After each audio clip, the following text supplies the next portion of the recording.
कराची के एक छोटे से इलाके कोरंगी या मलिर के रहनुमा ने चंद रोज के एक प्रेस कॉन्फ्रेंस की, जिसमें उन्होंने कहा कि आज से 50 साल पहले शहीद जुल्फ़िकार अली भुट्टो के दौरे हुकूमत में सिंधी ज़बान का बिल पास करवाकर सिंध में देही और शहरी आबादी के दरमियान तफरीक पैदा की गई, जिसके असरात आज तक कायम हैं। हम आफाक अहमद को बताना चाहते हैं कि सिंधी ज़बान का बिल तफरीक नहीं था, ये एक शनाख्त का इजहार था, सिंधी कौम की शनाख्त का इजहार था। सिंधी इस सूबे की ज़बान है, इस मुल्क की ज़बान है, बल्कि दुनिया में बसने वाले करोड़ों करोड़ों लोगों की ज़बान है। सिंधी इंडिया की नेशनल यानी कौमी ज़बान है। सिंधी दुनिया में 100 बड़ी ज़बानों में से 55 नंबर पर है। सिंधी ज़बान दुनिया की 100 बड़ी ज़बानों में 55 नंबर पर है।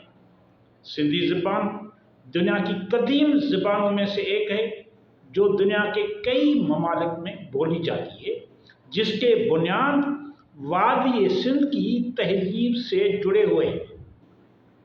सिंधी ज़बान पाकिस्तान के अहम तलीमी और अदबी ज़बानों में शुमार होती है। हम इस लीडर साहब को बताना चाहते हैं कि ये ज़बान पूरे पाकिस्तान में इल्मी और अदबी ज़ख़ीरे से मालामाल है और तरक्की याफ्ता ज़बानों में शामिल है।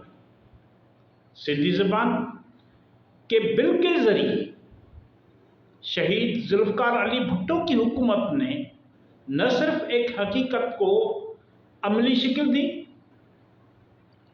हम पूछना चाहते हैं कि अगर सिंध में सिंधी ज़बान को सरकारी ज़बान का दर्जा न दिया जाता तो क्या युगांडा में दिया जाता, अफ्रीका में दिया जाता, उत्तर प्रदेश में दिया जाता, बिहार में दिया जाता, ऑस्ट्रेलिया में दिया जाता, कहाँ की सिंधी को सरकारी ज़बान बनाया जाता? आपसे हम सवाल करते हैं कि सिंधी ज़बान सिंध में सरकारी ज़बान नहीं होगी तो और कहाँ होगी? सिंधी ज़बान को सिंध की सरकारी ज़बान तस्लीम करने से सिंध में देही और शहरी आबादी में तज़ाद पैदा नहीं हुआ, बल्कि उसकी वजह यह है कि हिंदुस्तान से हिजरत करके आने वाले लोग, जिन्हें सिंध की सरजमीन ने पनाह दी, वो आज तक खुद को सिंध का हिस्सा ही नहीं समझते और आज भी अपनी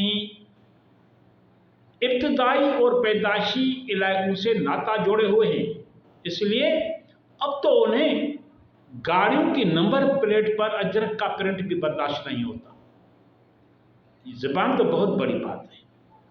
तो मेरे भाई, सिंध में नफरतों की बुनियाद सिंधी ज़बान का बिल नहीं, बल्कि वो लोग हैं जिन्होंने बोरियों में लाशें डालकर सिंध, पंजाब और सराइकी बेल्ट को भेजी, बलूचिस्तान को भेजी।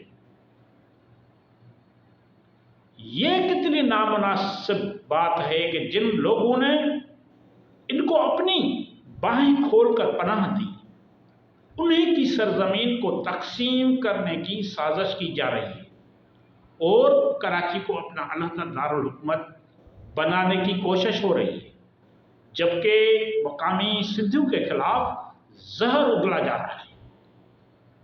अगर सिंध में गाड़ी की नंबर प्लेट पर अजरक नहीं छपेगा तो क्या पान या सुपारी छापी जाएगी?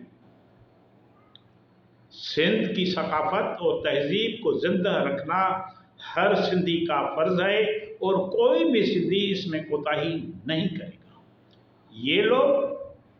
ये लोग सिंध को नफरत की आग में जलाना चाहते हैं। क्या 77 साल गुजरने के बाद भी तासुब और मुनाफिकत आप ख़त्म नहीं कर सकते? आप जिस देश में रहते हो, जिसका पानी पीते हो, जिसका अनाज खाते हो, उसको अपना वतन मानने के लिए तैयार नहीं। ये जो बातें हैं, इससे ये लोग सिंध को नफरत की आग में जलाना चाहते हैं। हम उनको बताना चाहते हैं कि सिंध के करोड़ों लोग इनको ये इजाज़त नहीं देंगे। आपका बहुत बहुत शुक्रिया।